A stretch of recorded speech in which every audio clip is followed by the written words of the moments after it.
Assalomu alaykum hurmatli obunachilar. Bugun Yunusoboddan bitta zo'r arzon variant chiqib qoldi. Shotgacha yetib keldi. Bilasizlar, o'zi asosan men Sergeli bilan ishlayman, lekin narxi yoqqani uchun, proyekti yoqqani uchun, joyi yoqqani uchun shotgacha yetib keldim.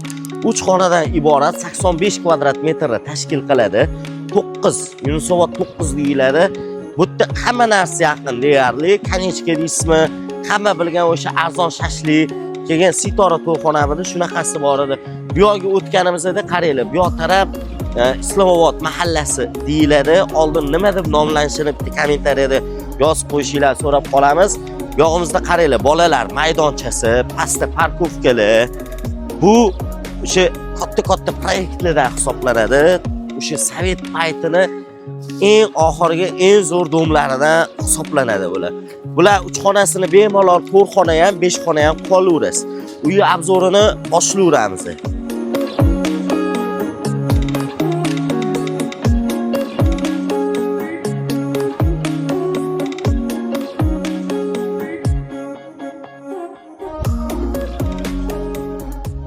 Xonadonga kirib keldi. Bu proyekt yoqadigan tarafi, bu proyekt men uchun nima desam bo'ladi? Transformer proyekt desam bo'ladi buni.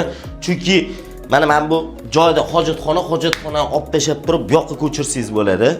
Общий sanuzilga yoki mana bu tarafda joy chiqarsangiz ham bo'ladi. Sotgan uylarimiz mashlaqalarini ko'rganmiz.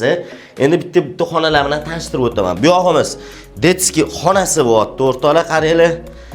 Menga yoqadigan tarafi baland etajlari, toza havo zo'r bo'ladi. Keyin bu yerda o'rtoqlar mana bu oxirgi etaj bo'lishiga qaramay, tomda o'rtada cherdak bilan joyi bor. Yaxshigina, kattagina. Uni kladovka sifatida ham ishlatsangiz bo'ladi. Keyin o'zingiz uchun izolyatsiya qilsangiz ham bo'ladi, suv o'tmaydigan qilib. Xullas, o'zingiz uchun komfort yaratasiz. Endi baribir ham bu uy bez remont. O'zingiz uchun bitta remont qilib olishingiz kerak. Endi spalnisiga kiramiz. Bu juda katta proyektlardan bittasi hisoblanadi. O'sha Sovet davridagi eng zo'r proyekt hisoblanadi. Shu 85 kvadrat metrdan iborat. Nimani hisobiga, nimasini bo'lib fishka desa, mana bu 2-3 balkoni, ya'ni spalnida qo'shimcha balkoni mavjud. Endi mana bu joyini olib tashasangiz bo'ladi. Bu okna dvernoy proyom o'rniga bitta arka chiqarib turib, mana bitta garderobni qilsangiz, spalningiz nihoyatda katta bo'lib qoladi. Endi bu yoqqa o'tamiz. Bu yerga o'tganimizda esa mana общий sanuzil. Boya aytib o'tganimdek, mana bu yerga dushovoy qo'yib sanuzilni hojatxonani bu yoqqa chiqarishingiz ham imkoni bor. Endi bu yoqqa o'tamiz. Har doimgidek o'sha standartdagi zalimiz bo'lyapti. 315 ga 520 bemalol mehmonlaringiz kutib olaverasiz. Bitta remont qilib olsangiz chiroyli chiqadi. Narxlari yaxshi narxda, bilasizlar. Sergelidan men Yunusobodgacha prosta takka yetib bormayman. Narx chiroyli bo'lgani uchun, joyi zo'r bo'lgani uchun yetib keldim. Keyin Toshkentni eng toza havoli joylaridan bittasi ekan hozirgi kunda. Bu yog'imizda mana sanuzil.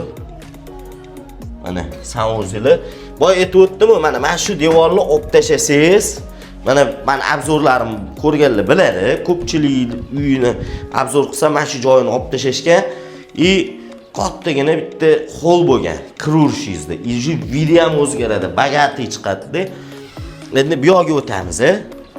Bu yog'imiz sevimli 2/6 balkon hisoblanadi. Ana katta-da, zo'r. Bu yoqqa endi tapchanlarni qo'yib, oshxonani bu yoqqa chiqarib qo'yib, bemalol o'tiraverasiz. Keyin buni plus taraflardan bittasi qaranglar.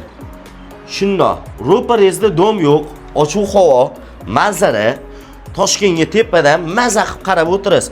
Kun botishi ham chiroyli chiqadi. Prям ro'parangizdan emas, mana shunaqasiga iskazov kutishga juda maza qilyapman ko'rib o'zim ham. Pastda mana yo'l. O'sha ro'paramizda 3 qahramon, Zenit hammasi yonida.